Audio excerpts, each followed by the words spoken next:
मुंबई में आज तीसरे दिन भी मुख्तलिफ इलाकों में ज़बरदस्त बारिश हुई है। पूरे महाराष्ट्र में 5 दिनों के दौरान 21 लोगों की मौत हुई है। महकमे मौसमियात ने मुंबई में ऑरेंज अलर्ट जारी किया है। मुंबई में कई ट्रेनें ताखीर से चल रही हैं। बस खिदमात और फिजा खिदमात मुतासर हुई हैं। सबवेज पानी में डूबे हुए देखे गए। आवाम को काफ़ी मुश्किलात का सामना करना पड़ रहा है।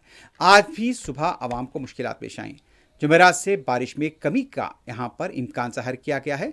इत्तला है कि 5 दिनों की बारिश के दौरान पूरे महाराष्ट्र में 10 लाख एकड़ पर मुहित खड़ी फसलें ज़ेर-ए-आब आई हैं। नागपुर और मुंबई सबसे ज़्यादा मुतासर हुए हैं। नांदेड़ में भी इसका असर देखा गया है। आज भी महाराष्ट्र के मुख्तलिफ अजला बशमूल मुंबई में बास तालीमी इदारों को तातील दी गई है।